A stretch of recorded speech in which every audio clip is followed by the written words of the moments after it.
Des, what up? Buck, what up?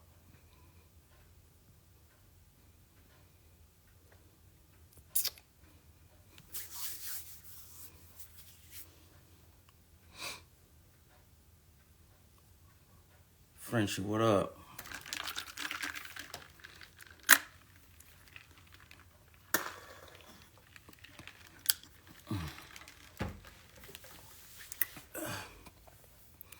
See if I can.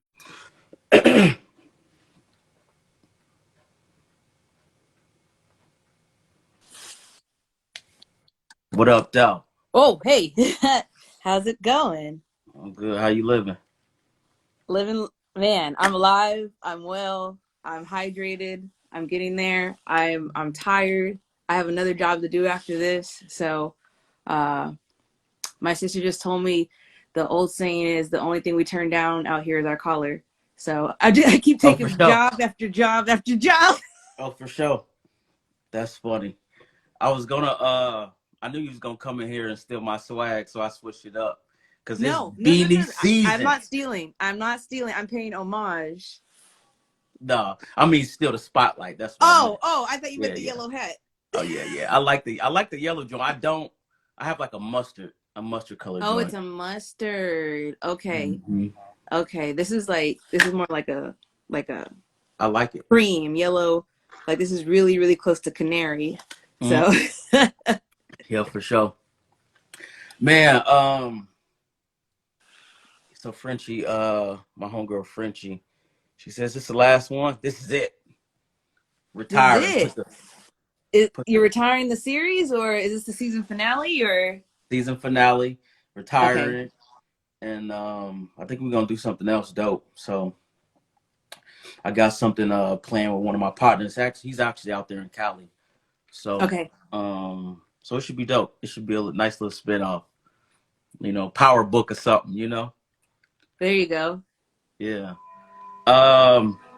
So I must admit, y'all, I'm in my parents' house. Disregard that ancient like grandfather clock. That joint is I just heard it. It's it's so comforting. obnoxious. Obnoxious. That's how you know So you're at home. yeah, Home for home. sure. For sure. So long time coming for us to chat. I think we've been connected for a little while. Like it's funny, like on social media, like our joints just like kind of collide and you create these synergies with people that you have never like met for real. Right. And they just show you love, you know what I mean? Yeah, it's been 2 years now. I was thinking about it. I was just saying because I slide in DMs. I slide in DMs. I slide Yeah. in more DMs than people try to steal home runs, and Funny. I'm not shy to shout somebody out and also give them praise. And I love meeting people where they're at, especially when they're just starting. Mm-hmm. And I might be late to the party, but it's still new to me. And I saw what you were doing. I saw what Ian was doing. I Mm-hmm. saw what Wall Street Trapper was doing. And we had nothing but time. It was the beginning of the shutdown, the quarantine. And I was Mm-hmm. like, just let me say hello. And look at what that hello turned into. That's You know? real. Yeah. That's real. It's funny because a lot of people, when they talk about, social media, they talk about just some of the negative aspects of it. But, that's a perfect example of like how to use a platform for good. You know what I mean? Yeah, definitely. Yeah. I was just talking about cultivating that, and I'm so glad you started profiling the importance of mental health alongside entrepreneurship. I don't Mm-hmm. think that's really talked about much more so than how to get the millions, rather than have like a mindset to where you're sleeping peacefully at night, and you can live with yourself. So I Yeah. applaud you for that. Yeah. So so many people shun being on your phone all day. So many people talk about how detrimental it is to your health, but I've come to learn that one, people need to mind their own business, as well as Yeah, for these. sure. For some people, these are the only computers they have is their phones, Yeah. and they could be getting their learn on, and we have no idea what's going on the other side of that screen. So you can leverage your platform. And I was also talking to somebody about the importance of not so much getting caught up in vanity metrics when it comes to your numbers on social media, but who Yeah. that core audience is Mm-hmm. and who your community is. Because the difference between audience and community is that Mm-hmm. audience watches the sidelines, the community pulls up. I So I knew this was gonna be fun. I knew this was gonna be this is fun. just like the first 5 minutes. I knew this was gonna be fun. My God. Yes. And so just leveraging our platforms, you know, we are guests on these platforms too. So I understand how frustrating it can be when things aren't really going our way. Mm-hmm. Nonetheless, that, you know, these are free outlets and we can utilize our time on here. And I stopped complaining on social media. For I sure. stopped complaining on social media. I do not believe all press is good press anymore. I do not want to be Yeah. notorious. I do not. I don't want it. I don't need it because those are the people I'm going to attract. Like Mm-hmm. gossip bloggers, look at their audience. Yeah. Look at their Yep. audience. Yeah, people So that are messy, they're gonna love other messy people. And no, like there's everybody has their place. You know, I just don't want to be on Shade Room anytime soon. yeah. And Um, I keep it a buck. Like I like ridiculous shit. You know what I'm saying? I But see your post. I am not reading the comments. You know what I'm saying? Yeah, Like there's a level to my ignorance that I allow into my space. You know what I'm saying? right, Um, but reading the comments, like I'm hilarious anyway. So whatever they right. said in the comments is not more funny than what I would say. You know what I'm saying? But it could be a beast. You know what I'm saying? It could be a Hmm. beast. And it's important to protect your space. You know what I mean? So, um, I mean, it segues right into like the first and last question. Um, how's your mental health? You know what? I've been good. I have been good. Last year was tough. A lot of abrupt changes in my life. Uh, took the full leap of faith and quit my job of 4 years to take on my business full time. Mm-hmm. And things were uncertain and rocky for a long Mm-hmm. enough. We'll just say that. And I had my days where I was just down and out, didn't get out of bed, wasn't about to do anything, wasn't about to reach out to anybody, and I was doing the bare minimum to be okay, which is Mm-hmm. fine, which is totally fine. And my mind and body needed what it wanted when it needed it. So today, I'll be honest with you, the only thing I hoped and asked for Christmas, New Year's resolution, you know, when they break out the black eyed peas and the collards, For sure. was just please, God, can I have a strong mind and just have a new perspective on Mm. everything that's going on? Because my situation is not changing anytime soon. Mm. But my perspective can. It could change in an instant. It could change in a moment's notice. And Mm-hmm. things, the tenacity that has been gifted to me so divinely, that's how I speak of these things because it's beyond me sometimes. I'm like, how am I doing this? Yeah. I just took full, like that was my thing. That was my meditation, was just to get into metaphysics and spirituality and how am I going to be okay this time? Because the same outlets I had with mental health, because I did go to therapy for 3.5 years, that made a Mm-hmm. big difference in my life. I went to Yeah. therapy for sure. 10 out of 10 recommend. And find, if also, if you're a person of color, find a therapist that is privy to that, because I've been cursed out before. When talking about white supremacy. It's not funny. I'm sorry, I have a story about that. I know you're in the rehabilitation sector, so No. you know No. what No. I'm No. saying? Like, I had a therapist completely blow up on me because I said to them that they benefited from white privilege, which they did. And they're like, they totally chewed me out. But And just that's please. and that's why you have to be mindful. So like when people like, and I am very, very, very careful about saying that, oh, everybody needs therapy.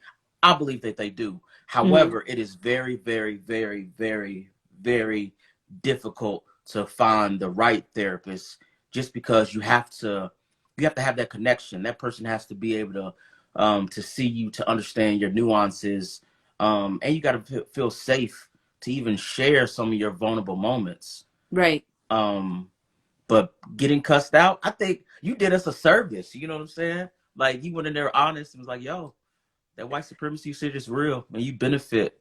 And the fact that you upset further confirms that you on some bullshit. Yeah, and I'm just trying to process the trauma. You know, there's Yeah. not so much people. I believe, and I've been told that somebody that studied psychology for 25 years, told me that everybody has their own form of trauma. What may be traumatizing to you may not be traumatizing to me, but it's not Yeah. my job to lessen the validity and weaken and be like, your experience is not real, because that's not my perception. Who was I to say? Like, people really think that certain privileges don't exist. Nonetheless, they also think certain wealth gaps don't exist, but that's another topic. Nonetheless, is I went into there knowing what I was going to do. I wasn't in there to attack anybody, but I know when I'm experiencing personal trauma. I know when I'm experiencing ancestral trauma. I Mm-hmm. know when I'm experiencing communal trauma.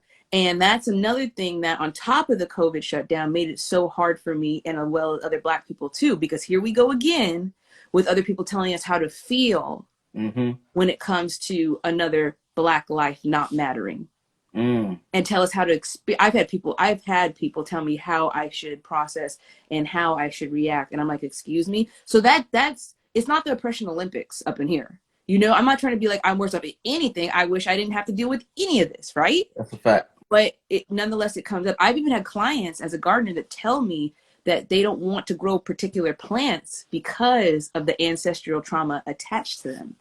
Hence, that's why a lot of us aren't farmers anymore. Fact. All right, let's go into it. So that is that is a perfect another segue, right? So um when I was when we had talked about, chatting and figuring out, I was like, damn, what are we gonna talk about? Like, there's so much, you know what I'm saying? Like, I got notes, like wild notes. Right. I got Um seeds. I got seeds. What you need, what you got, I got you. let's go. Let's I go. got you. So I grew up on the farm, and my grandparents were sharecroppers, right? Oh, wow. So we always prepared our own foods and stuff like that. And that's something that I think my pops is looking to get back into now. So let's talk about like Black farmers and like where we're at right now with them. Well, only 2% are Black. Only that ain't nothing. Hmm. Well, and it's already hard enough looking at the economy and where farmers lie. People that have had ranches and cattle and livestock. By the way, if anybody's curious, part of Kanye West's fortune comes from him owning livestock. He had to give turkeys away. He had too many. If anybody's Wow. curious of how he made his money. So when it comes to seeing where farmers lie, unless you grow corn or soybean or wheat, you're done for. And people that have had farms and so forth for generations, it's not just the weather. It's there's no demand for it. Hmm. Because, well, with those crops are the easiest to manipulate when it comes Right. to making processed foods. So Right. where do we lie there? I will say there's a lot of opportunity. I like bringing up the problem, but I love bringing up the solution even more. Thanks. So the solution is, if somebody wants to start a plant business, you don't have to necessarily have land. You want to look into specific licenses and permits with agricultural law, because every state's different. And actually, there's banned plants, which is really, really Yep. interesting. Yep. There is a ton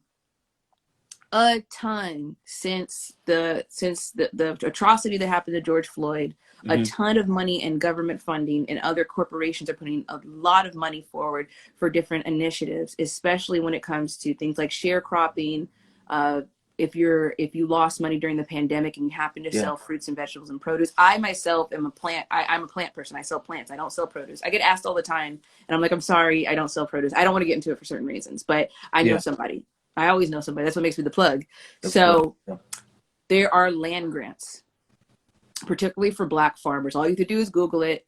There are land grants where you can, if nobody's familiar, grant is where you'll get property, you'll get a space, or you'll get money, but you have to follow through with Hmm. whatever is promised. So you can Hmm. get a land grant if you want to start as a farmer, and then you can get USDA certification, organic certification, to become an organic farmer. I know somebody, I think they got land either in Riverside or Lancaster. I'm in California. Yep.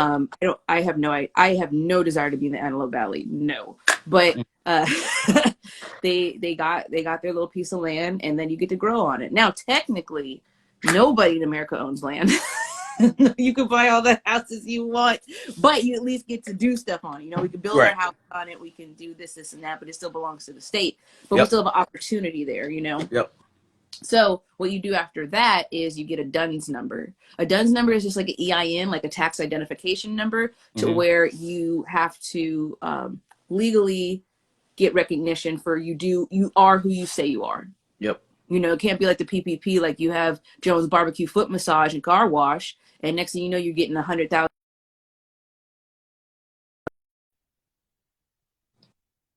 Want you to prove those things. So these are Right. the opportunities that lie with anybody that wants to start a farming business or has been farming, whether it's produce, flowers, or succulents. Yeah, it's interesting because like I remember like driving the tractor when we were like harvesting like tobacco Wow. like that's some like country shit right there, like tobacco. That's So really country. as hell. Like 4 or 5 years old, you know what I'm saying? Right. And I always say that like I'm not sure if my grandfather could read, but what I do know for sure is that he knew how to use his resources and to get Mm, shit done. mm, Um, so at some point the government started paying us not to grow tobacco, and then the price of cigarettes just like went out of the roof, you know what I mean? wow.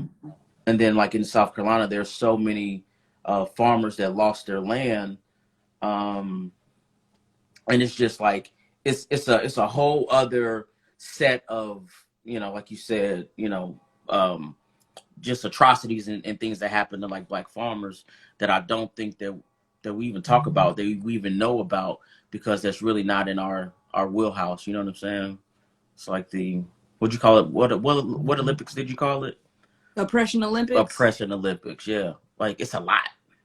Yeah, it definitely is. It's a lot to dismantle. I did an interview once with a friend, and they coined what Africans experienced in America as the first forced farmers of America.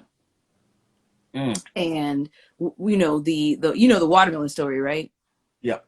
Okay. Yep.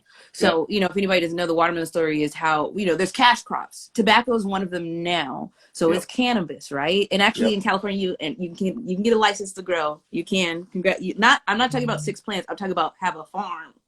Mm-hmm.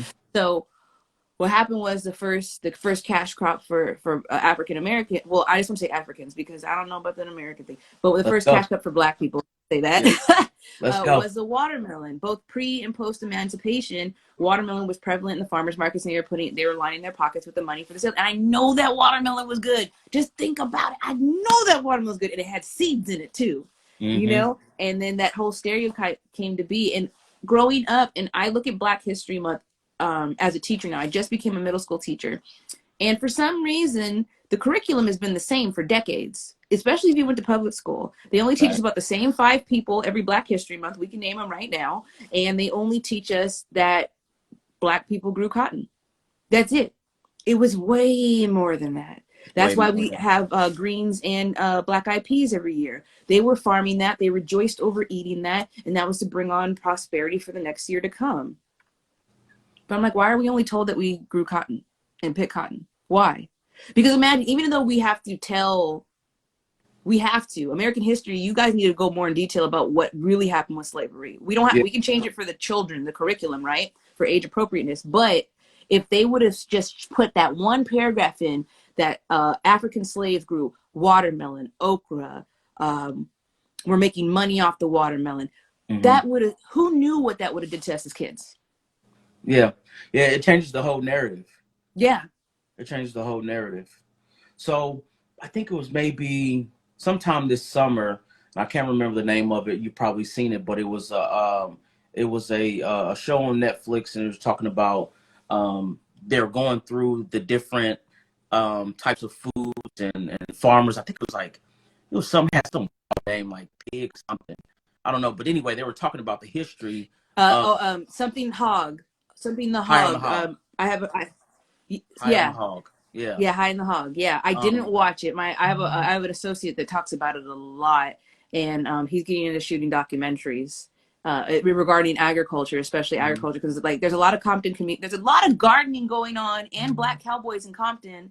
Hello, they've been there for so long. That's a Like if fact. anybody needs a cowboy, I can hook you up if you ever come to LA. They're actually going to be at Stagecoach, which is the biggest country festival in the world, I think. Listen, Compton Cowboys are going to be there. Go ahead. isn't that wild how like once you just start exploring and being curious about, us, like, okay, Yeah. Cowboys, we ran that shit, Right. stole it, growing, farming, plants, all of this stuff, man. I'm like, so I've been spending some time in Texas, and Texas was another place where a lot of black cowboys um resided. Blew my mind. You know what I mean? It's not just country though either. You know what I'm saying? Yeah, Like there's people like when I go to Compton, it's the suburbs. yeah, Compton is the suburbs. It's nothing but houses. yeah. Like there's some apartments in some spots, but there's land, there's warehouses. I just see so much opportunity in Compton. But Hmm. the first indication, the first thing that popped in our minds when somebody mentioned Compton was NWA. Not to discount that, Right, to say that that wasn't part of the experience, but that's right, as soon as those guys came up, the whole world latched to that image of black people living in South right, Central, you right. know. And then it's so fascinating. Like you'll see who were the pioneers by American standards, because whenever I was growing up, they're like, oh, the first black doctor or the first black physician, or even George Washington Carver. George Washington Carver did not invent peanut butter, by the way. He was a botanist, but they never told us that he was a botanist. They just said he Right. made peanut butter. That's not true either. But the thing Right. about it is, once I got into those things, it's like, okay, when they say the first, that's American history first, but they don't teach it as that. They teach it as if that's African history, period. Right. There's people that have been doing this the way they've been doing it, from mathematicians, farming, agriculture, and then all you have to do is like a deep dive for 20, 30 minutes on the internet, and whether it be your phone or laptop, and you can tap right into it and see and just continue to connect that lineage and that the heritage attached to this for generations about who did what. And it's just not so black and white. Yeah. So let me ask you, when did you become like curious about blackness and Africans? Like, what sparked that curiosity? To be honest with you, the food,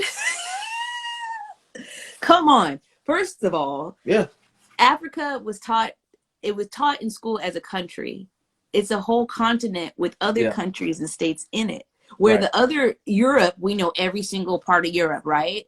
Right. And it blows my mind because I have to write curriculum now for kids, and I'm not super controversial when writing. I still have to file guidelines, and I don't want to be really radical when Yeah. telling these stories. I just try to simplify things, and it's so fascinating to me to have a new experience with it. And when I found out about there's this hot sauce from Ghana that goes on everything. It's Gloria Shido. She's on Instagram, Okay. and she sells this fat jar of sauce. It's like, it's fat and it's round. It's the most delicious thing ever, and it's from habaneros. And I found out like about Nigerian food. I found out about all these different, whatever Africa has to offer, and also you can actually own land in Africa. And I got Mhm. I got drawn into that through actually learning about the stock market. In Interesting. 2020, I got into day trading. I learned about day trading. Kind of retired from day trading because it's really exhausting, like the amount of time and study. It's worth Yeah. it if depending on how you learn, Yep. but it's a lone wolf pursuit. And then I was learning about the other markets because China was booming, and in the Chinese news lines was how much land they were buying up in Africa. And I'm like, let me go check out what's going on in Africa. And this is all on the internet, mind you. And then I just found out a little bit more about their agriculture, their land Mhm. practices, and then the food started popping up. And I didn't know, and there's a big like there's a big Belizean community in South Central where I'm at. So I Okay. already knew about their food, and I already knew about Jamaican food because we eat those meat patties like crazy. Yeah. Yeah. Yeah. So, but when it came to parts of Africa, I wanted to know more because I just thought they just do things so much differently out there when it comes to opportunity for the citizens of the country. Yeah. And then the food is a whole different story. So I'm plant based, so I don't eat a lot of their traditional food, Got you. but they have me sold on that Guyanese hot sauce. That's funny. How long have you been plant based? uh, ooh, I spaced out. It's been a while. 8 years. 8 years. 8 years. Yeah, I've been plant based. Yeah. Same. Right on. Twins. Twins. Yeah. Yeah. It has been. It has Oh been. wow, yeah. It has been 8 years. Like this year, April will be 8 years for me. What made you, you know what?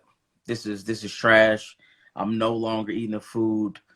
Did you go cold turkey or did you like kind of? Yeah. Well, actually, it was a lifelong taper. I first started being vegetarian when I was 17. It was to impress Hmm. somebody I had a crush on in high school. It didn't work out. So Never apparently does. that never works. Even when you're in your 30s, doing Yeah. things to impress your crush still doesn't work. By the way, and Yeah.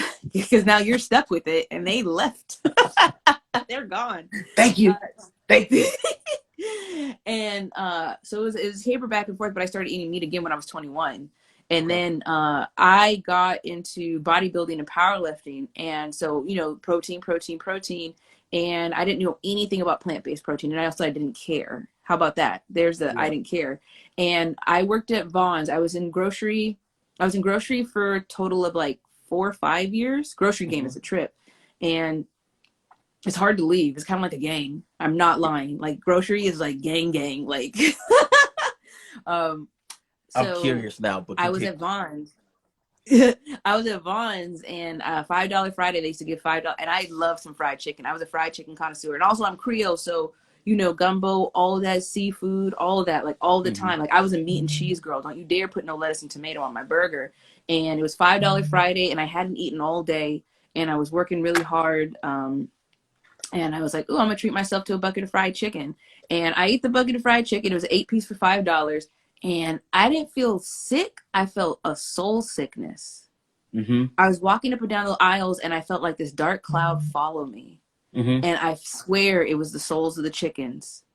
Like I don't know how to explain that. I do not. I've seen my share of slaughter videos. Actually, I don't Yeah. like when people do that. I think it's a form of propaganda. Like I don't think anybody should be like we know what happens, right? For sure. But to an We extent, we don't. know like okay, this cow had to die in order for me to make tacos out of it. Like we Yeah. know that. But I don't need to show y'all that. Like it's just it's awful. Like I don't like Yeah. that form of education. We'll say, Yeah. For sure. but I just felt spiritually. I just felt like the souls were chasing me up and down aisle 5. I was having a fit. So I was like, I'm not doing this anymore. I remember it was February. The first vegan thing I bought was Sprinkles red velvet cupcakes, That the is vegan wild ones. that you remember that, but yeah. Yeah, February 21st. That was the first thing. So there was no looking back on that when it came to being plant-based. I think I was like 26 or 27 at the time. I'm about to be 35. So Gotcha. there was no looking back. I can't. I went back too many times, and it just gets worse every time. Yeah. Like, So mm-hmm. so I went to this is probably the widest thing that I would admit to. Um but I was backpacking through Europe. No, you weren't. Listen. And I was in Italy, like I was eating like, I mean, let's keep it a buck, like the food is fresh. I mean, Right. every single day, like you can actually taste, the nutrients in the tomato sauce or whatever, right? So anyway, come back to the States, and I was like, I ate steak 3 4 times a week, like religiously, medium. Like, don't you dare bring a well done steak to my table. That is ghetto. Who eats that? You know what I mean? So came back from overseas, ate a steak. It made me sick. I had just went to the grocery store. I bought like fresh salmon, and I just threw all that shit in the trash. Like every piece of it, just threw it in the trash. And it made me sick. And I went cold turkey. Like, nah, fam, I'm cool. I appreciate it though. And that's how like that shit like changed my life for real. Yeah. Crazy. Once I started growing fruits and vegetables, I learned about American agriculture from farming, fishing, and then when I worked for Whole Foods, Hmm. so I learned a lot more practices. They made a point to teach us certain practices would separate a whole from everybody else, Hmm. but it only goes so far. I'm not trying. Allegedly, Whole Foods. It's a brand. That's it. Right. You're getting Right. the same stuff you get at Ralph's and Vaughn's and Food for Less and the Piggly Wiggly. You Mm-hmm. ain't getting nothing different. And then the salmon's dyed with not on the outside, but with pellets you can buy from a farm, and you get to choose the flesh color. So you mix it in with the Mm-hmm. fish food. Yep. Yeah. And then Yep. there's laws passed in America to where legally they do not have to label where your meat is from, because meat is dyed. Because as soon as flesh dies, Talk it. it turns Talk your gray. shit. Yeah. Yeah, it turns Yeah. gray. The blood runs out of it. Yep. So it's gray. It's gray. And food, farm to table per se, we'll just say, is a 5-part process. I don't even know about, we have a Farmer John's out here in Vernon. Ooh, it stinks. It Mm-hmm. smells so bad. It smells horrible. It smells like boiled dog. It is horrible. But people will tear them hot links up so fast. I get it. But nonetheless, it's re-dyed. And then when they say that if you're plant-based, you're not getting enough B12, of course we're not. But the B12 and the vitamins are pumped into the cattle beheading. Mm-hmm. So it's just it's a matter of choices. And what I try to do with people, especially because I help raise chickens with my mom, is I learned about chicken agriculture. It is a nightmare. Do Mm-hmm. not look it up. I already did the work for you. And chickens are meant to live 10 to 12 years, but because how they're bred Mm-hmm. is the chickens that we see in the grocery stores, the raw birds, are only Mm-hmm. 6 months old. And the chickens that are laying hens Mm-hmm. are they only live to be a year, because just like anybody that has a period and ovulates, you're only supposed to do it once a month. But Mm-hmm. imagine being forced to lay every day. That's Mm-hmm. literally the chicken's bone going into every shell. 30% of the chicken's calcium goes in every shell. So when I see people breaking and smashing eggs, it just Mm-hmm. boils my beans. I get so upset. And I just have to turn the other cheek. I can't fight everybody that breaks an egg. I'll be fighting all the time, more than Right. Tyson. And I can't do that. But nonetheless, all I can do is put that forward so there's more respect and connectivity to the process. Mm-hmm. Like, it's insane. But another thing is they're making big bank because of the amount of dependence we have on grocery For stores, and sure. there's no food sovereignty, and there's lack of food abolition, and that's why we're here. Yeah. For sure. Yeah. When you came up with the idea for the plant plug, like let's talk about that because I think that is an amazing concept. And Thank when I you. I think when we have first like connected, I was like, yo, first of all, her energy is crazy. Oh, thanks. And she's also like that's something that I've always been interested in terms of like just like plants or growing or whatever. But you know what I mean? And I almost feel bad that my grandfather probably be like, yo, my grandson is a chump. He has not even tried to grow anything or do anything with our farm. It's like most of the food, like when I was growing up, my grandmother, it came from the garden. You know what I mean? Mm. It's I can always taste the difference in the quality of the food. Um, Oh, yeah. yeah. But anyway, It's night and day. in terms of like how'd you get started being a plant plug and what's the Oh, back in 1922. So what happened was, just I was really refraining from saying this because I was fearing backlash. mm-hmm, But everybody, black culture, brown culture included, knows what a plug is. for sure. And the thing about it is just it's a culmination of things, attraction to hip hop culture, black culture. Mm-hmm, I'm pretty much a dealer. I just deal plants. That's just what it is, like yeah, I put people up on game constantly. yep, I show up, and I deliver, and I just want that same type of glamorization to happen for gardeners, mm-hmm, and also for people to be as attracted to plants. Now, this is not to romanticize addiction or drug use. That's not what I mean. mm-hmm, But this is my thing.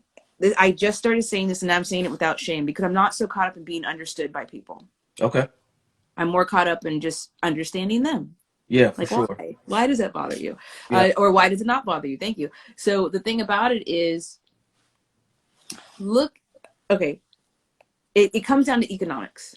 It mm-hmm, all comes down to economics, and it comes down to the OGs, because there's a difference between an old head and an OG. An OG will teach you something. An old head will just keep you yep, busted butt naked on the block. yep, An OG will teach you yep, something, Bluetooth and all. yep, So the thing about it is, I was raised by those men.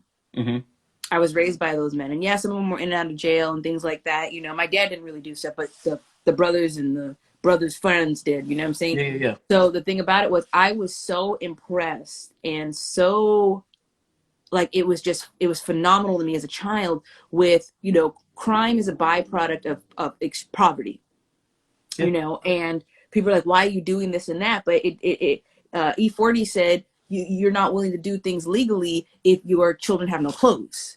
So I would listen to those FBI tapes of Mm-hmm. phone taps, and I was so Mm-hmm. enamored by these men are speaking English, and the Mm-hmm. FBI doesn't know what they're saying. Mm-hmm. You know, look at they didn't go to Ivy Leagues and Right. they turned the game on its head. And they were making look at what happened to Rick Ross, the real Rick Ross. You know what I'm saying? He was making so much money and that had to come to an end. It wasn't so much about the crack epidemic, you know what I'm Mm-hmm. saying? It was more so that this man's making too much money. Mm-hmm. And I'm not glamorizing like anybody that's killed anybody or anything like that. I'm talking about the ingenuity, the MacGyvering, you know, to age Mm-hmm. myself, you know, to date myself. It's just that kind of thing was so fascinating to me. So Mm-hmm. I saw there was a huge lack in that when it came to plant and agriculture, especially in the inner city. My mom's from Compton, my dad's from like the Crenshaw area Mm-hmm. and parts of East LA, and I was just thinking like we got this little square right on the other side of the sidewalk, or this little spot in front of these houses. You know, they're not shotgun houses. These houses are little boxes. You know, that's how South Right. Central set up. But at least they were able to own them. They were able to buy them. Like these houses went for $19,000 in the 80s. Right. You know, and then it was grandma's house, and now it's their house. I'm like, look how horrible this soil is. So now we want to grow something. My plants started dying, and then the thing that you know, just like starting any business, you know, if there's a demand for something, you create the supply. You know what I'm saying? Right. If there's no supply, you create the product, and if there's no demand, you create the service to where you people want that, and Right. that's what was missing in every nursery I've ever visited, also to every Home Depot, Walmart, Supercenter I've ever been to. Mm-hmm. Nobody knows nothing. Yeah. Yeah, for sure. Nobody knows. And I was the person that would fill my cart with all these plants and get home and kill them. And kill You them. know, so back in 2009, we tried to do a front yard garden, and everything died. I didn't know anything about fertilizing. I didn't know anything about composting. I didn't even know anything Mm-hmm. about dust, dirt, and soil. And I gave up. Then I started doing it again in 2016. My first garden bed was literally sticks and stones. My parents took on gardening. Mm-hmm. When my mom retired, she got chickens rather than getting grandkids. She told me that. That's what she told Okay. me. She said, "Don't you bring no babies here." That's what she told me, dead ass. Can I swear on here? I just did. Yeah. She said, "Don't you bring no babies here." And she got her chicken girls. We call them the girls. Little Hennessy, R.I.P. She passed away. She was 6 years old. She was kind of old, but it just took off from there. And the plug was born because I'm really attracted to results. Mm. I'm really attracted to results, and then I became really attracted to the process and creating systems that produce said results, and then teaching people about these systems. So I Yeah. started off with 70 plants on my mom's back porch. She asked me, "When are you going to clean up this mess?" And I was like, "I never cleaned it up." Yeah. 3 years later, I still haven't cleaned it up.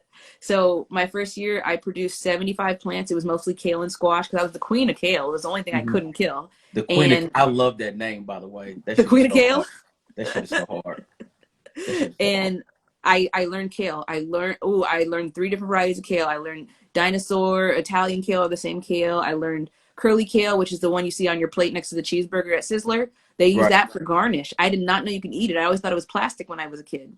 Okay. And then we have there's so many different varieties. Heirloom kale, like I'm telling you, my first year all I can do is do kale. That's And fun. I loved how resilient it was. I love resilience. So kale is a very Mm-hmm. resilient plant, low maintenance. And then I lost my job. I worked at a gym. I worked at a gym and a grocery store because gym was life. Mm-hmm. I was supposed to be a personal trainer. You know, I was supposed to have my six pack in 2020. I was so close. Like, if you Mm-hmm. need pictures, I can send you. But I was so close, and everything shut down. So I already started the plant plug in 2019, and I was greatly undervaluing Mm-hmm. my abilities and my know-how. And imposter syndrome was whooping my ass, and I got really deep into it in 2020 Yeah. because part I had nothing else to do. Part I was too afraid to go to a grocery store Mm-hmm. because I didn't want to go outside. And then it just took off from there. Like I became the plug because the thing about it is like I always wanted somebody else to put me on. Like I was that person begging for a job, especially in the fitness industry. I've been rejected so much because I didn't have the Yeah. look. you Yeah. know? Now everybody wants big booties and freckles. I'm like, excuse me, I've had them since 1997. Where have What you is guys been? this? Anyways, it's not for them. It's, you know, that's an, let me stop. But, so yeah, I was just so used to rejection and getting things shut down. I could name all the companies just begging to be put on and moving their product. Cause I know Hmm. vitamins like the back of my hand. Like Yeah. literally, I could tell you there's a herb for everything. And then I just connected the two. So I, yeah. I think you have like a wild story because you have like the aspect about history and culture. You have the plants, and then you have like the finance piece, that entrepreneurship piece. Like, when business was getting like tough for you, what was the thing that just like kept you going? Um, to be like resilient. Obviously, it sounds like you're resilient, like Kale. You know what I mean? But like, what was that thing? uh, to be honest with you, it was the plants. It was That's the what I was getting plants. to. Yeah. Yeah, it was the plants that kept me going because the thing about plants is their connectivity. They are a living thing, and it would break my heart to see them be all raggedy and beat up because I wasn't feeling it. Sometimes I'd be too depressed to even meet clients, and I'd Mm, reschedule with them. you were Because raggedy and beat up, huh? I was. And Yeah. entrepreneurial depression was definitely a Yeah. thing. And also Yeah. losing the gym, I didn't know how much it was going to affect me in 2020. Like I Yeah. unfollowed all fitness people. Yep. I anybody that would even lift a dumbbell, I'd have to block them because Yep. I just couldn't. The envy was real. Yeah. Like some people I knew had private gyms, and I was just like, I know where my heart lied at that time, and I needed to do that to save my mind. So I Yeah. started following more gardeners. I started following a lot of small businesses, and I started Hmm. sliding in their DMs. And a lot of people I met on the internet. It's funny if people start asking, like we said in the beginning of the live, how'd y'all meet? The internet, and just The seeing people do other Nets. things that were tangible. So like that's how I got into investing and learning more about running a business, you know. Hmm. And I can be on a computer because I can't go outside. So and I could be on the stock market because I can't go outside. I can learn about Forex because I can't go outside, you know. Yeah. And then I had the garden in my parents' backyard. So that's really what kept me going. Was just like don't let my numbers fall. Don't fail myself because this is pretty much all I have left. And don't kill these plants. Mm. That's it. So on the business side, I mean, it's not a traditional way of thinking. Like when you think about, what, I'm going to start a business. In this Mm-hmm. business, I'm going to hustle plants. I'm going to sell plants. Like, but I was doing like some research and I saw that like there, and I'm wrong. It could be fake news, but educate me on the value of seeds and how rare they're becoming now. Well, Let's so the go. thing the thing about it is that I'm really pushing plant equity, and I was asked the other day what that is because value is speculative, 100% speculative. Hmm. Like because I'm cold and I'm freezing, your sweatshirt may be worth double and triple to me, Right. and the thing about that is like because you are fascinated with gold, like Goldfinger, my gold frames may be more valuable. It has nothing to do with the dollar sign. It's just that Hmm. that would become a fair trade in our eyes, right? Right. So it's speculative. The thing about the plant industry is that the markup is 20 to 30% off top, 3 to 4 times what things are worth because of the pandemic. Home Depot and major suppliers were selling out of soil by pallets, by the pallet, not by the bag, Wow. by the pallet. So flats of plants gone, you couldn't get them, and then so many people went to indoor plants because that's what was in their reach. I am Right. not an indoor plant person. If somebody asked me what to do with my monstera monstrosity, I'd be like, I don't know, because I Mm. just focus on fruits and vegetables and succulents. So when it comes to seeds, seed saving is actually illegal in some states. So like I said, you want to it's bananas, but at the same time, in some states you can still marry a horse. So this is legislation that was run by people that look like the guy on the Quaker Oats box. Those people are long gone. We need to revise and put some new life, rejuvenate that legislation. But anyways, seed You are saving, hilarious. Unintentionally. seed saving is Unintentionally. definitely a skill set that I'm trying to Yeah. put forward with more people. Just get out of the habit. I know a lot of people are in search of like seeded grapes and seeded watermelon, but the seeds you have on the food you have, hold on to that, because the process of making something organic is by adding organic material as much as you can, not this greenwashing movement to where you see a sticker on it and that is the pinnacle of organicness. It's over time removing chemical and creating more organic material surrounding the process in which you grow your food, right? So when it comes to seed saving, some seeds are really, really expensive. It Hmm.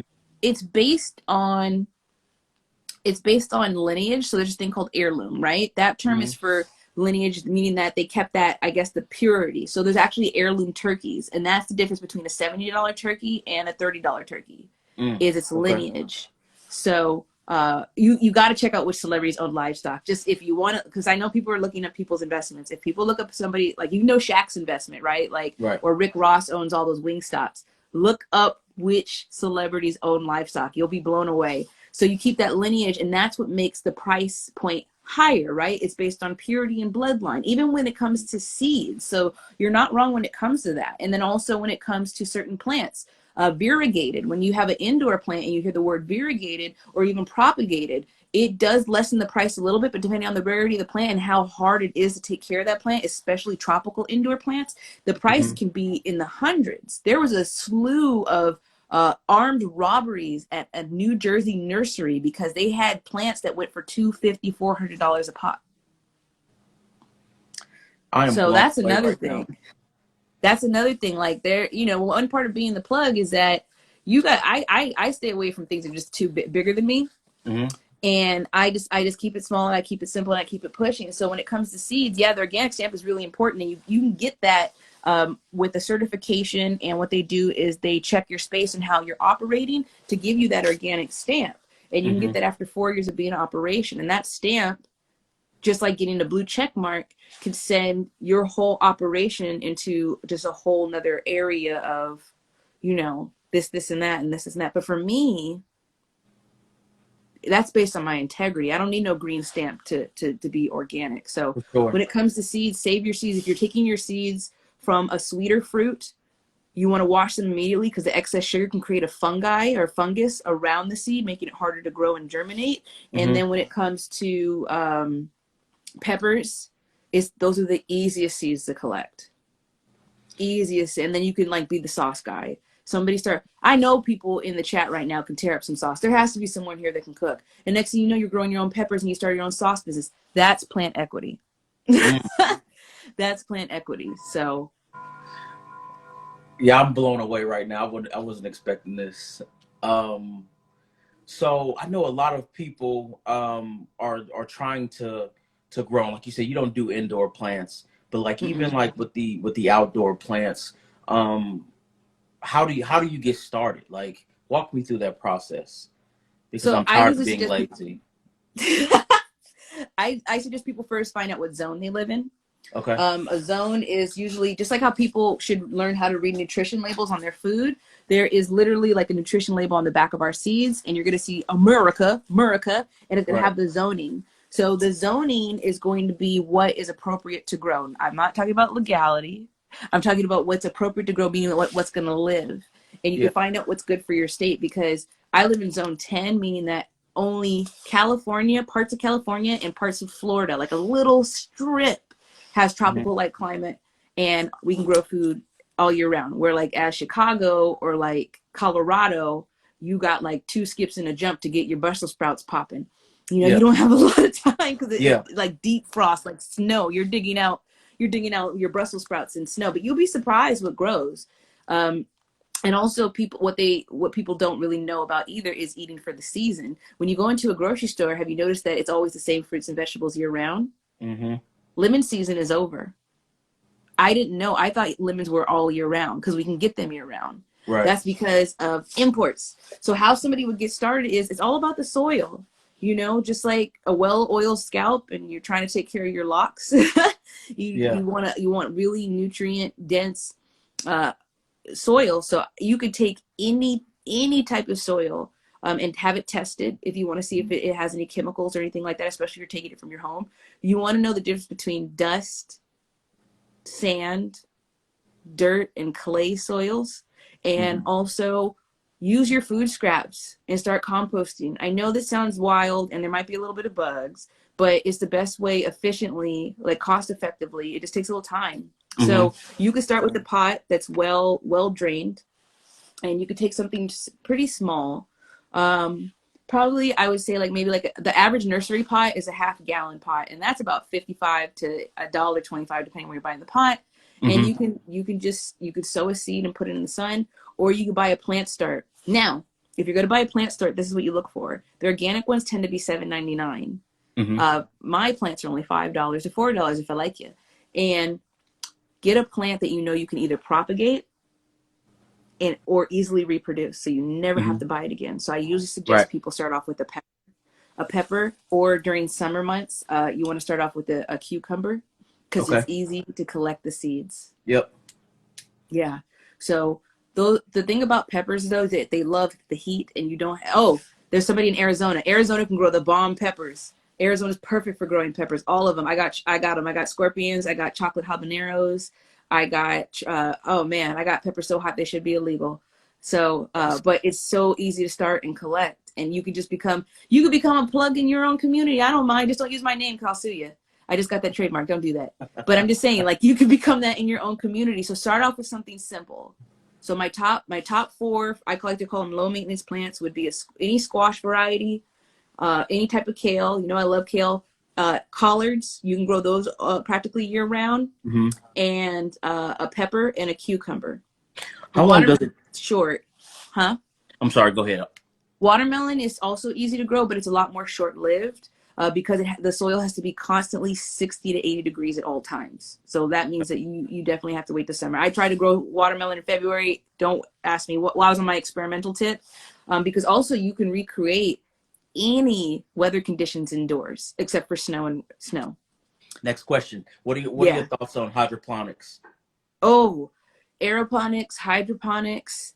It's so fascinating to me because it comes down to the chemical breakdown of, oxygen and the plants getting enough nutrients, just like Mm-hmm. how we need vitamins. So we do have to have we don't have to have the best water. I'm not saying that, but that you feel better when psychologically you feel better when you Yep. know that you're getting what you need. Like even Yep. if you take that little Flintstone chewable, you feel good. You know, you feel good. You got Dino today. You chewed Yo. up Betty's head. Yo. Blue Betty, she was an underrated flavor. I used to tear her Yo. head up. I used to take 4 of those. I used to look for Betty. But you know Look. what I'm saying? You got what you needed. So the plant, same thing. So I had clients that turned storage bins into hydroponics units, and they were growing greens, mobile green Mm-hmm. beds. You can make another thing, mobile garden beds, not the big steel expensive ones. You can literally drill holes in a storage bin, and that's Mm-hmm. your garden bed, and you can grow 2 or 3 different things in it. I'm not making this up. HDX is one of my favorite brands because it's super sturdy. And hydroponics, aeroponics, it's just possible. All you have to do is know how to direct what the plant needs to the plant and make that environment. I don't do Mm-hmm. hydroponics per se because I'm not putting my coin towards it, but Yeah. you can grow tents, you can get fans, and you can get any setup that you need. And I, I do grow plants in my bathroom, not for sale, for my own personal use. And I'm Mm-hmm. surprised because the humidity in there. And I have a couple lights, and you can learn about wattages. You can learn about what you need. That's another rabbit hole you can go down, and just get Mm-hmm. the right stuff, and you can grow anywhere. I don't really like the towers that are coming out because they're really expensive. Like Uh-huh. I feel like that kind of turns people off Yeah. from growing, because it's just like, oh, you can have this super aesthetically cute all white. I don't know why white is the aesthetic pleasing part. I don't get that. Of Oh, you we can grow know. your own lettuce in my kitchen. Yeah, but Yeah. that lettuce is full of Windex and Fabuloso and Lysol. Every time I clean my house, it's all spraying through the air. I don't need all that. Yeah. Like I'm just a little more simple. Like no shade to anybody that has that and wants that. I'm sorry, please don't unfollow me. But I'm just saying that I like it simple. I like repurposing. I like to keep it low cost, and just see what works. So you're talking about like soils, and one of my really good friends is a complete nerd, similar to you, like can really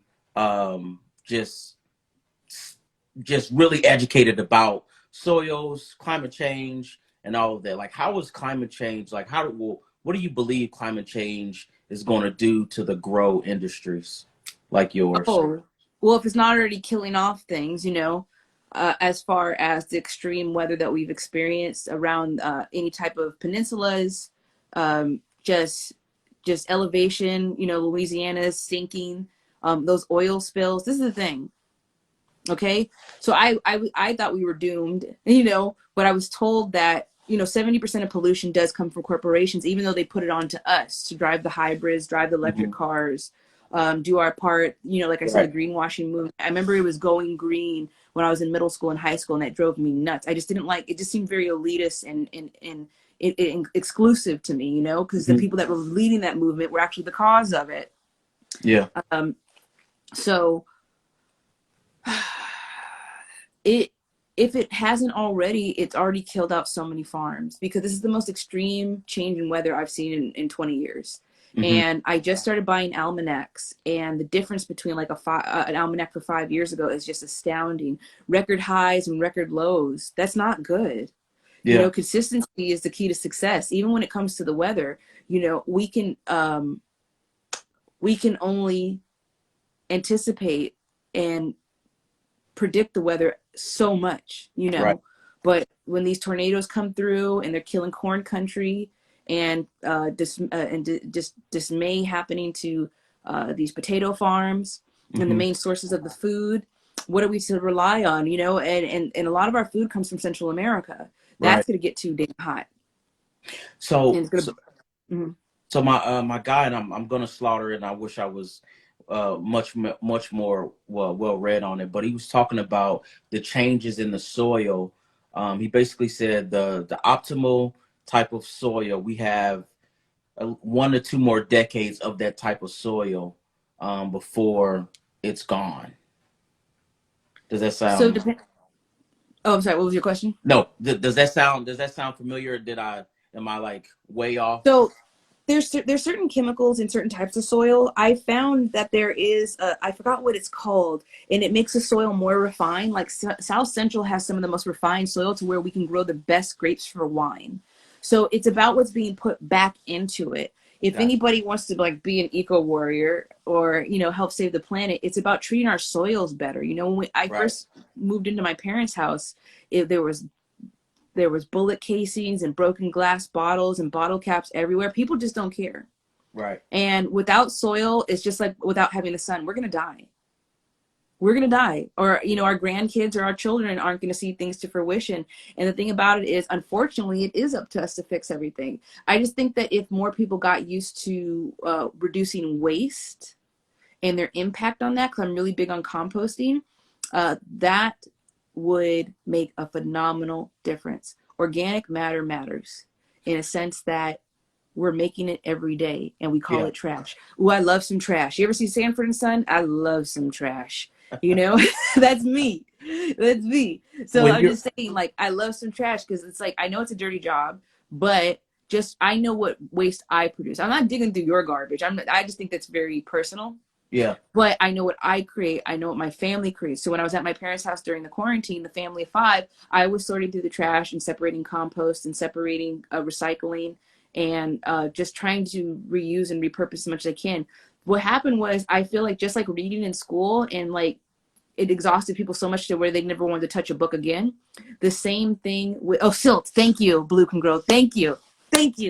Slit or silt. Sorry, yeah, silt. Oh, that's what it's called. Thank you so much. She's the best. Um, Check her out. She's going to start a whole soil company. Yes, that's where No. the money's at too. I spend most of my money goes to soil, by the way. $9 to $10 a bag out here in California. So if anybody Wow. wants to get into the soil game, please do. I will so buy for you immediately. So what was I saying? Oh, so just what kind of waste you create, and Hmm. also that you can create your own ecosystem in a sense that you're creating your own soils, you're composting your own waste. You can actually compost your nails and your hair clippings, but that's going back into your food because companies do it anyway. L-cysteine is actually an amino acid that's found in our hair. You'd be surprised how much is in our food. It is not your hair. We're eating other people's hair. Did you just come closer? Oh my God.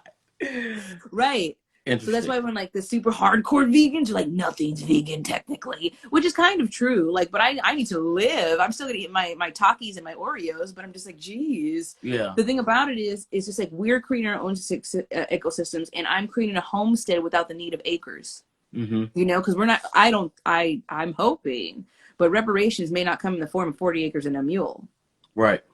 So the soil is just as important in this as the sun when it comes to that. And then we have the water system, and it's never too late to learn anything like that and just see where it fits in our lives. So that's what Yeah. I'm trying to do, even as an entrepreneur, create more systems to alleviate the stress and the pressure of, when people say, oh, I'm doing my part, I always seen that as a cop out, because it's not about doing enough or even doing your part. It's just that movement made it exhausting. If you don't own a Prius, you're going straight to hell because your emissions. A Prius, what? That even electric vehicles, the recycling of the battery is super toxic to the environment. We're Mm-hmm. not better off than anybody else. It's just a matter of, are there systems? Is there a want, and is there an ambition and the desire to improve upon these things? And people that drive Priuses are assholes anyway. Oh, I almost cursed some, but two people out today because, oh, never mind. I just can't. The plural is actually pre-I.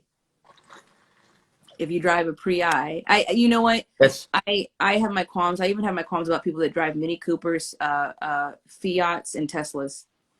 I cannot. I drive an electric vehicle myself. I've only owned electric vehicles since I got my driver's license, and really. they're rude. A lot Yeah. of them are rude, and they only buy it for the the not anomaly, that's not the word I'm looking for the status that you own a Tesla. Mm-hmm. Yeah, but they get recalled all the time. Interesting. Yeah. So speaking about growing, what are your you have any desire to be in the cannabis industry? Yes and no.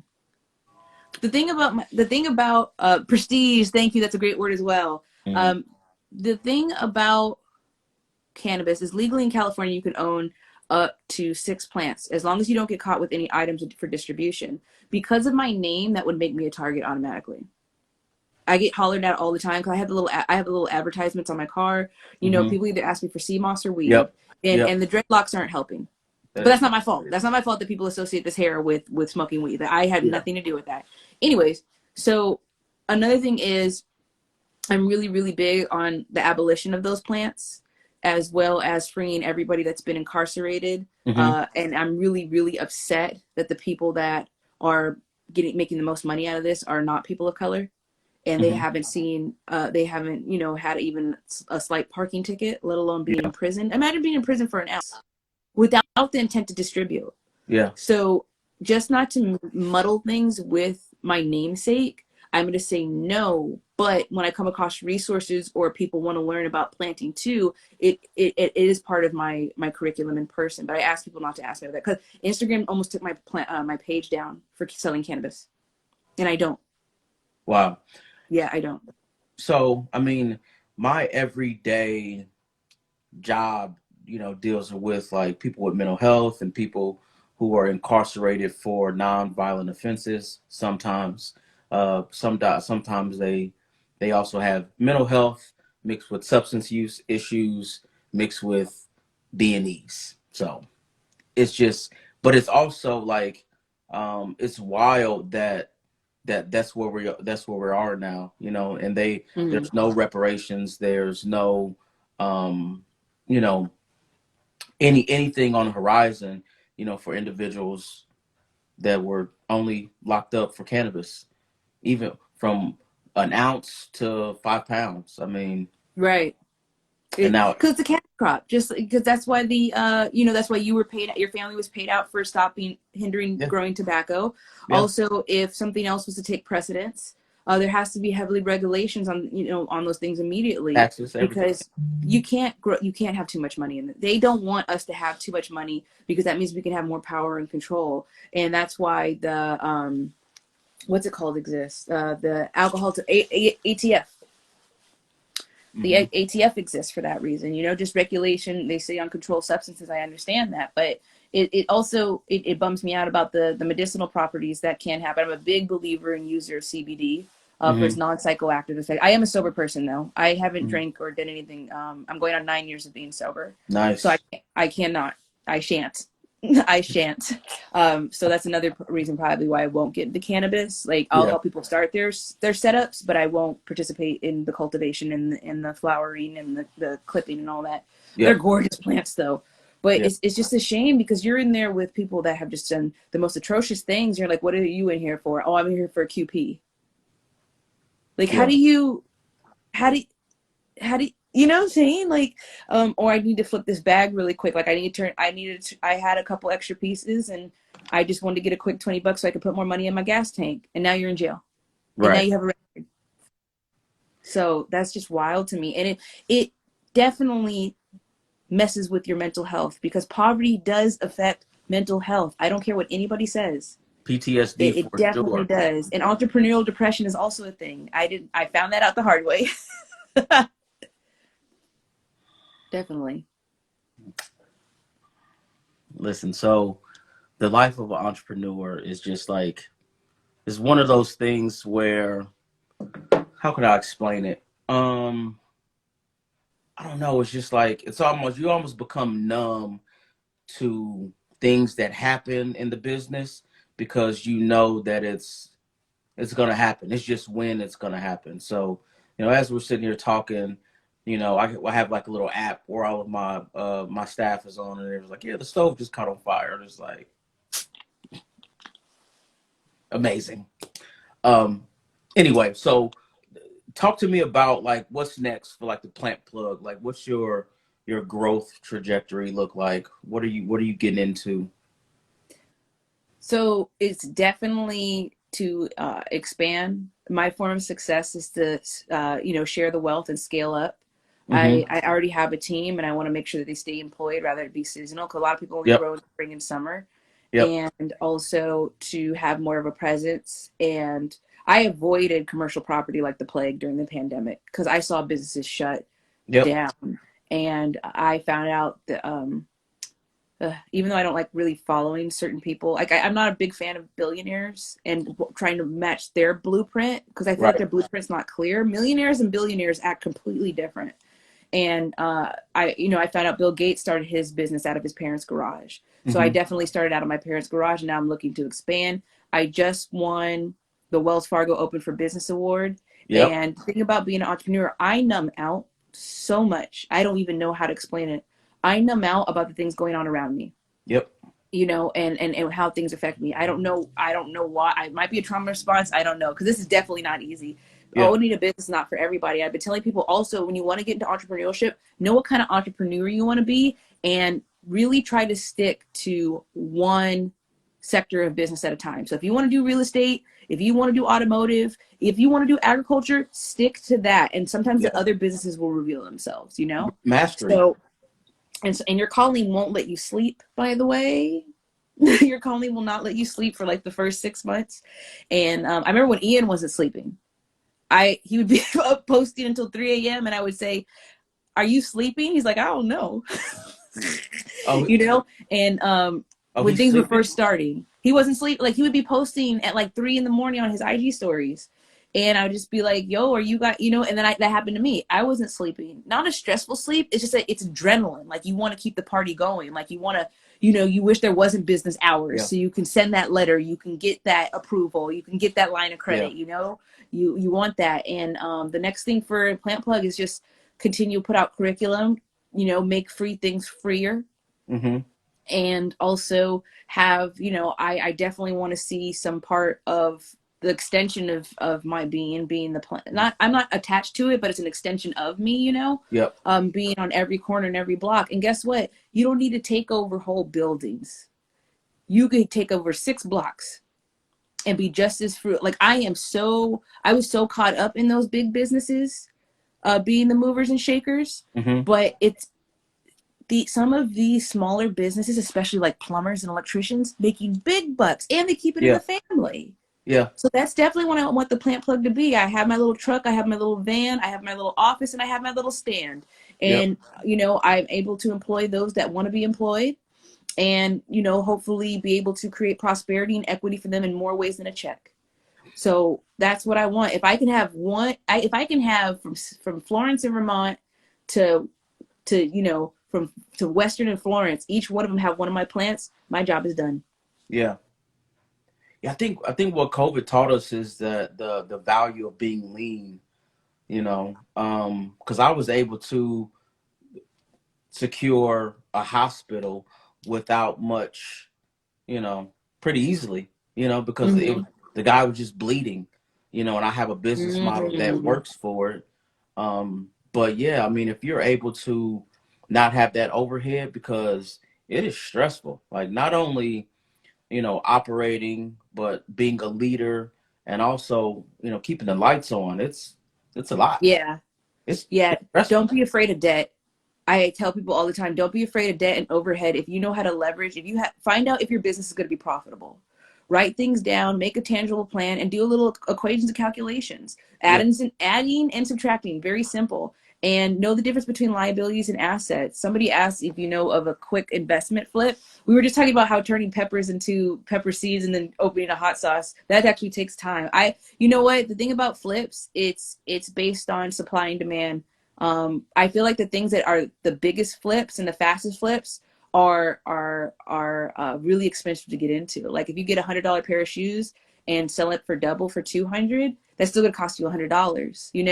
It's mostly about percentages, not the actual number of things. So double and Yeah. triple is good, but compounding 50% every year is amazing for 3 years. Imagine Yeah. like Yeah, I'm not. And so it like being like operating now for like the last like 5, 6 years. Like I just don't have that same. I mean, when I was like looking for industries to get in, like how to make such and such in this amount of time. It's like the real value comes from like being patient and really, really yeah, being like insanely focused on the mission. Quick flips. I'm not a fan of quick flips, um, because I don't think there's a strategy behind those a lot of times. But if you're in like investing into the market, there's a blueprint, there's a strategy. there But is. Yeah, if your goal there is is. to just like flip some cash really quick, um, I'm looking now for more sustainable things, right? So I'm mastering Yeah. healthcare, and then once I master healthcare, then I'll look into something else. But I'm not. I'm right here. I'm right here with it. Right. And you definitely want to look into industries that have a huge market share because the two biggest industries in California are entertainment and healthcare. And there's always going to be, I see that you come down to the OC and you come to California quite often because there is a place for what it is you do and there's a big demand for it. Like I'm Yeah. not going to get into corn if I don't live in corn country, Why would I do that?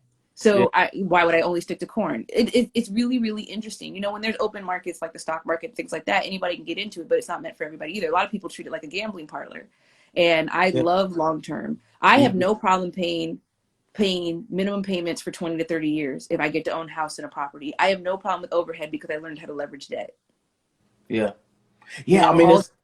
it's about how you set it up, because like, Mm-hmm. you know, um, uh, everyone wants to tell you, oh, home ownership, home ownership. Yeah, home ownership is cool, but like, I mean, it just depends on what your goals are. I mean, I don't Right. own I don't own a home, but I have commercial spaces, a lot of them. That's what I'm talking about. See, and I'm in. Some people are in the position where they want commercial. They don't want residential. Residential is a pain in the ass. It is, I especially if you have tenants. Lord. I mean, listen, so I have like a hybrid model, right? So my Okay. clients are with me from 30 to 90 days. So technically they're like tenants, and Mm. they're a headache. I mean, not they're I mean, They these have people needs. these people have needs, they're vulnerable. A lot of Yeah. times they're scared, they're coming out of prison, they don't know what's next. And I have to have like a lot of patience, because like Yeah. some people would see a text while on this live with the homie Taylor and be like, oh shit, they tried to burn my kitchen down. But at the same time it's like, what do you do? You know what I Yeah, mean? what do? You just Um stay in the solution and try to repair and create a resolution about it because yeah, I'm not trying to stay mad. I'll just be like, it is an inconvenience for sure. That's the thing about anything though, like from anything. personal training, it's patience. From plants, it's patience. Rehabilitation, my rehabilitation took me 5 years to get my life together. Yeah. And honestly, like that's why I'm sort of interested in plants, because like you have to have patience. You know what I mean? Like I love yoga because I can't just go out there and master doing Right. yoga. Like it is a practice. Yeah. Like you have to be intentional about taking care of your plants and your foods, and you have to, just make sure that you're tapped in with them. Um, so that's why, like, when you were like, "Yo, let's chat," I was like, "Hell yeah!" Because you know I'm chasing my tail all day long. Like I need something to, Mr. Miyagi, Daniel's son. Just like Yeah. something peaceful. I didn't know it was going to be like that because I do property beautification. I don't do lawns. People ask me if I can do their grass and lawns. No, I don't do grass in every shape, weight, and every form of the word. I don't do grass. And Right. so I work on properties like by putting in permanent installations that are drought tolerant, things like that. And there's leaves, a lot of leaves to clean up. People constantly ask me, why don't you get a leaf blower? And I'm like, they're obnoxious. And I just like having a broom and sweeping them. That's my piece. My piece is pulling weeds and raking dirt. That's And different. it's way different, and it's just like the flow with the broom and stuff like that. Because I have a client that says, like, told me that I'm the best they ever had. I'm just like, it takes me an hour to do a 15-minute job, because but it's in a job environment I would have got fired or written up because they Yeah. want you to be like this and like this. Yeah. But like they told me because the care I show it, and I'm just sweeping. I'm not above sweeping. I'm not above sweeping, mopping, and taking out the trash. That's another thing. I just have to keep myself right size. And even running your facility, there's somebody bust a toilet and you can't get a plumber. I gotta roll up my sleeves and get that whatever they stuff down there out of there. They'll save Yeah. me $250. Yeah. I It's the mean, same type of principle. It's just that's my serene though. Just like I actually after this, I have to go visit a property, take out the trash, pull some weeds, and go sweep some leaves. And I have no problem with that because that's my piece. It's gonna be me and that broom and those leaves. and it's passion, you know what I mean? And like Mm-hmm. and I could actually tell that you care about the outcomes and the things that you do. And it makes the experience about doing business with you so much more pleasant and Thank pleasurable, you. because I mean, you care. I mean, it's about people, it's about plants, it's about really just being locked into to what you're doing. Like I appreciate that. I learned a lot. I learned a lot today. Thank you. And I remember when you didn't have your t-shirt and sweatshirt line. Remember we were talking about phrases to use? Yeah, for sure. Yeah, and I checked out your website. I actually before I saw your website, I saw other people posting it and wearing it too. So that was so cool to see. Yeah. Congratulations on that. Because we were talking about like what phrase should we, Yep. this and that, and then I see other people walking around wearing your stuff and Yeah. posting it online. I'm like, oh, well, he printed it, he put a stamp on it, and he mailed it to somebody. He Yeah. made it happen. Just you don't know the reception. That's another thing too. Like I I was in a place where I that's the thing about building community. At first, nobody's there. That's Mm. just the thing. And you'd be surprised about who shows up. Like, I thought it was going to be friends and family. It was absolute strangers. Yep. And because there's people that have the same desires and passions, just like how people go super hard, it's kind of a little arbitrary. Like, why do certain people go super hard for certain sports teams?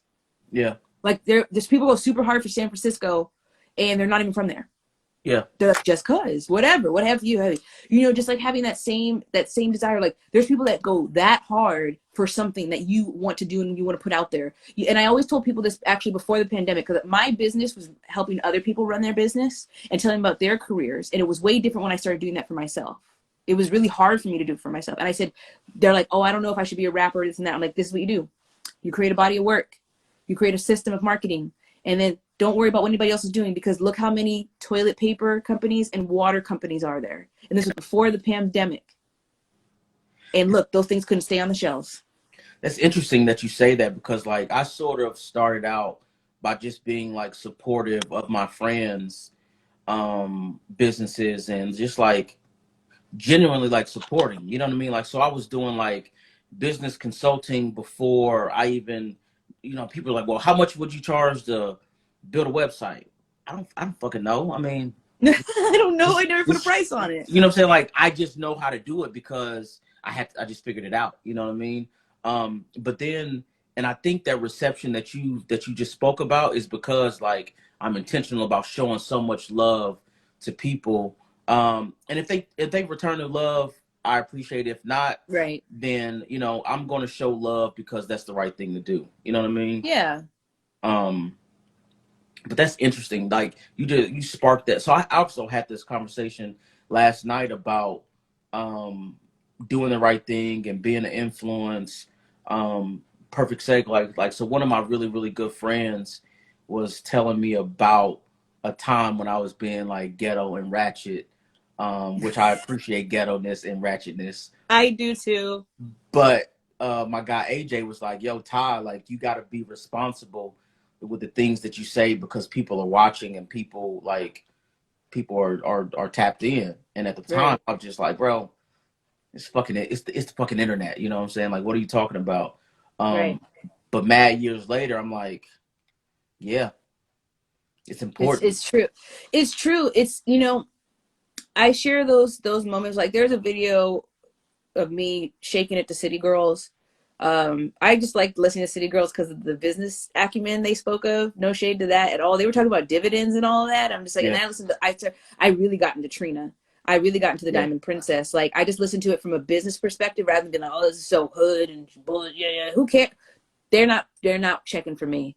You know yeah. what I'm saying? So why I'm not gonna shade them. So I started listening to them from that perspective. And there's a video of me shaking my cakes at somebody's birthday party in 2019. And I didn't really care. Somebody's like, well, how would you feel if your manager saw that? I'm like, let her see it. I don't know. And she might want to join me. Who cares? You know? Right. And then I got to a place where like cause I've never had private pages. I've never privatized my pages. And now, especially as a middle school teacher, I'm like, Lord, let these parents not find my stuff. Let these parents not find what I got going on. And I'm not going to silence myself as far as like speaking of certain oppressions and Hmm. dismantling specific systems because it is very much valid. These are not problems that I created for myself. But at the same time, you're not going to catch me complaining on either one of my pages. I have Intro to Investing, that page, and I have certain eyes watching me. And Hmm. but I'm not tap dancing. I don't tap dance for nobody. You Right. know what I'm saying? Even though I do like dancing, but I'm just saying, like, just that kind. Just I'm not going to ever be caught out of character Facts. on either one of my pages, and I'm not going to complain because that's going to become synonymous with what people turn into. Because now people they make a conscious choice, or whether they're conscious or not, of what they feed into when it comes to they look to certain pages, you know, because the algorithm's going to algorithm regardless. So if they happen to pop up on my page, I'm like, I didn't get that many viewers and I didn't get that many followers, and why did she get that brand deal and yada yada yada. That's so annoying. And Right. people aren't going to want to see me anymore, you know, or the only people are going to comment are like, oh, that's happened to me too. And then we both have 280 followers and we're falling from grace because Right. we're that's not important. Yeah. So one of the things like when I started this like series, I wanted to just talk about like the challenges that people were having, right? But not in a way that was like, yo, you complaining and whatever. Like wanted to talk about like, okay, this was a challenge and how did you get to here where you were able to like overcome and what did you learn? You know what I mean? And also in entrepreneurship as we know like you know, lifestyle marketing is a real thing. You know what I'm saying? Like it is a thing. However, Right. like I feel like they don't show you or talk about like the night where, you know what I'm saying, like fucking kitchen caught on fire or, you know, Right. you killed all your plants. Like they don't talk about those struggles. And I think those struggles are the things that like creates or makes, you know, or builds character for you to like continue forward in a way that's um you know that's therapeutic and cathartic for you in a lot of ways. Right. Yeah. So Processing and complaining are two different things, and I didn't know the difference for a long time. I yeah, remember being like everybody's drama, and I did not know that I was a common denominator in my drama. I yeah, was the drama, I was the moment, but it was not fun anymore. And I yeah, was commiserating with people on that only talked about other people in a sense that they're like, I don't like that phrase that only people like. There's a phrase out there that I from Eleanor Roosevelt that I really can't stand, that only people, smart people talk about ideas. That's no, that's out that's because we cap. talk about other people. We are humans having the human experience, so we're gonna talk about it. But the Yeah, thing about it is, in what fashion am I talking about it? Like I yeah, love when people are able to vent in a healthy way you know, and process and decompress in whatever fashion that may be. But I feel like complaining is just an endless cycle, and it causes me to be stuck because I'm so busy not seeking solution. What are we gonna do? Like, so sometimes, What like, are we gonna do? sometimes as like an entrepreneur, and even like just me as a person, like my mind, I just can't compute sitting and soaking, and my mind is like, so what do we do? So what is the solution? You know, What's the next so move? Yeah. I got 90 seconds to soak over whatever it is that's I'm experiencing. Then after that, I'm taking action. You know what I'm saying? Like, Right. because soaking does nothing but, you know, stress you out and, you know, decrease your life expectancy because, you know, you don't know how to manage your stress. Right. That's what it is. We can't blame the soybean. You know what I'm saying? It's the stress. It's not the food. We are a product of our environment, but there's an Facts. environment in here too. And that's what's really important. Cultivate that. Yeah. Cultivate that. Seek therapy. Your friends are not your therapist. The person you're sleeping with and shacking up with and having them pay most of the rent is not your therapist. You know, we're not dating our parents again. I hope.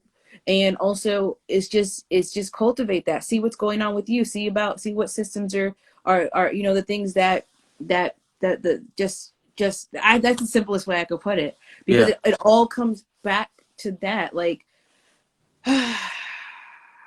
if the thing about, especially with entrepreneurship, is if I'm not right, it's just like it's just I'm not going to get anything done, and then I'm going to beat myself up for not getting anything done, Yeah. and Yeah. it's just going to be this cycle of torment That's a and self fact. sabotage, That's a you fact. know. And meanwhile, my lights are getting cut off and my phone's cut off, so Yeah.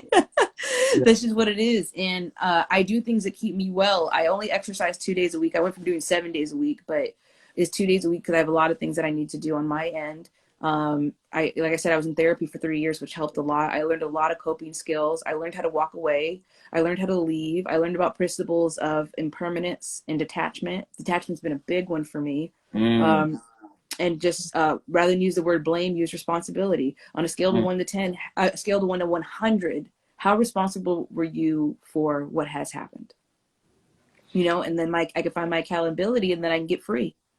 That's a And yeah, yeah, so fact. I think for me, when I began to be more accountable, and be radically honest about whatever it is, my life changed in a way um, that I couldn't have fathomed.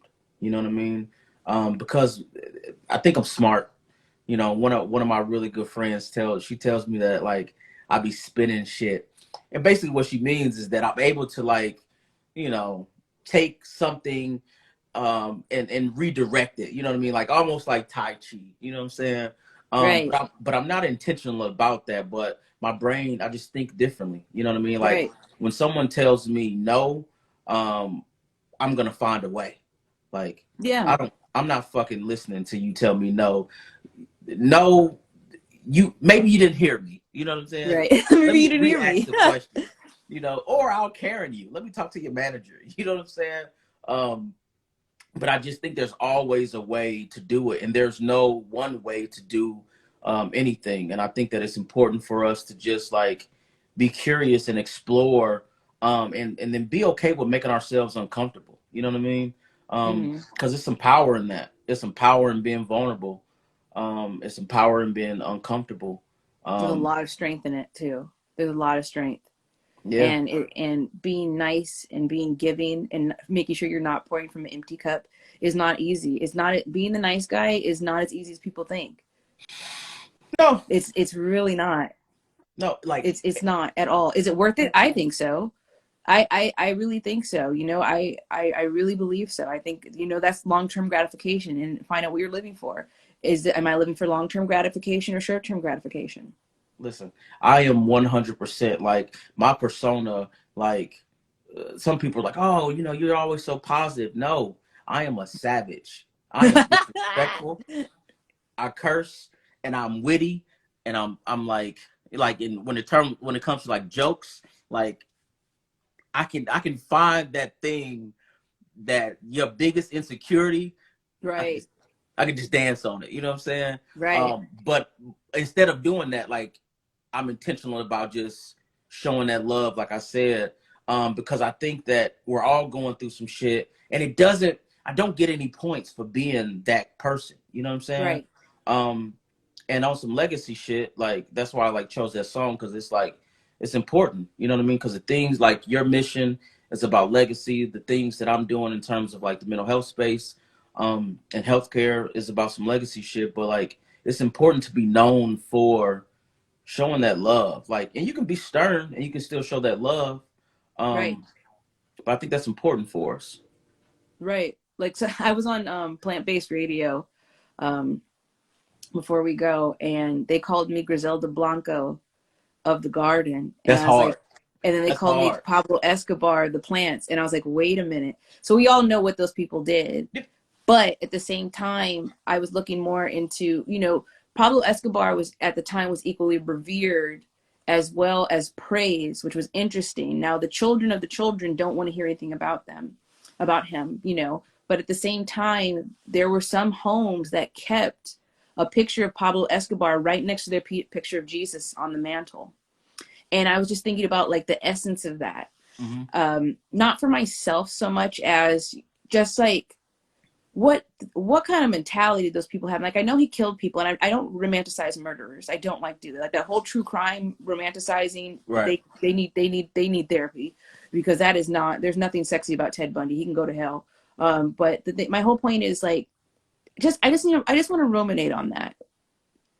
Just because even with Rick Ross, he gave back to South Central. Yeah.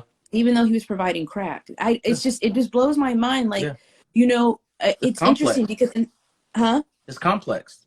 It's very complex, and people are multidimensional. But the thing about social media is that it makes us instantly two-dimensional, and people are going to see what they want to see when they want to see it. Yeah. And no matter how much content I pull it out, there's still 7 billion different perceptions on who I am. Yeah, for sure. While I'm changing, like I'm not going to be the same person in 2 years, which is very interesting. So knowing that kind of impermanence is happening, that's what keeps the ball rolling for me. Yeah. Because if I stay stuck to this persona that I want to put forward and who I want people to think me, I'm going to get stuck and I'm going to get lost in it. I don't want people to think that I'm a drug dealer, but I do want people to know that I'm associated with plants. I don't want people to know that I'm in this garden, I'm in these streets pushing these seeds. And if you need somebody, I know somebody. I'm here to cut out the middleman because I am the man. Talk your shit. There we go. Talk your shit. I like it. So that's what I want to be known. I want to be known for the spirit and the principle and the education. That's what I want to be known as, an educator. I'm not an influencer. I'm an educator. Yeah. That's what I Bird want to in be known hands. for sure. Yes. We got shirts, y'all. We got brand. We out here. The plug. We got merch. We got merch. Happy We got happy merch. things. What's good? And we got merch. We got merch. We got merch. Spin it. So my last question, and it's always a really good question. Well, I got 2 questions, and we can go really quick. Okay. Which one do you think is probably which one will keep you up at night? Fear or regret? Lately, it's been regret. Mm. It's definitely been regret. Yeah. I would feel so attached to my projects that if I walked away or if I missed an interval of time for whatever reason, I would be devastated for the whole day, and that feeling wouldn't leave me. Yep. And I don't know how people say, we don't have control over how we think. We just have control over our reaction to it. Yep. And I'm so attached to my projects and my process. I didn't realize how much it affected me. Mm-hmm. So regret just thinking that I haven't checked up on this client in a long time, because it's more than money. Yeah. Or I had to abandon a project because it wasn't best for me. And I regret not being honest. Like knowing when to tell people you're not ready is one of the most powerful tools I have. That's another thing that makes me the plug, because if you want a lawn, I'm not going to tell you no. I'm just going to say, I know a guy. Yeah. And I'll send you the best landscaper in my network, because I'm not going to tell, I just don't want to become that disappointed person, because it disappoints me. Yeah. It disappoints me to disappoint other people. And when I know I could have did it. Yep. When I know I could have taken care of that. When I know that I'm not gonna say my best because my best is subjective, but when I know what's good Yep. and what can be done with it, what's within my power. Because fear, you know, you can be in fear and faith at the same time. I know exactly what that feels like. I usually, when people ask me like what animal do I closest associate with, it's always a rabbit because they are a ball of nerves, like just heart racing all the time. Did you know rabbits can swim, but they hate it because it's a life-saving skill. I just feel so closely to that. Like heart's always racing. Like when I'm on stage, when I'm on TV, when I'm doing extra work, when I'm, you know, presenting in front of 40, 50 people at once, my heart is about to come out of my throat and on my mouth and on this floor. It's just it's just how it is. So it's Yeah. definitely regret. I'm not I'm not afraid of fear anymore. Yeah. But regret, I'm just like regrets. I can't hang. I cannot because it Yep. just seems like I won't have a chance to go back and do it. Yep. Yep. Very last question. What can I do to help you? Oh.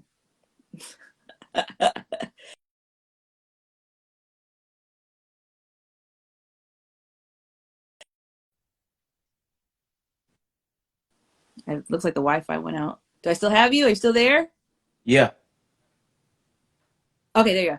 Yep. I have a news story coming out this week. If you ever want to share, or also what you can really do to help me is come visit the mini farm. If you're ever in Done. California and South Central, I'll Done. show you some vegan places. You can come, you know, meet the chickens, meet the girls, see the operation from the garage. You know, what you can really do to help me is meet me halfway or meet me in person.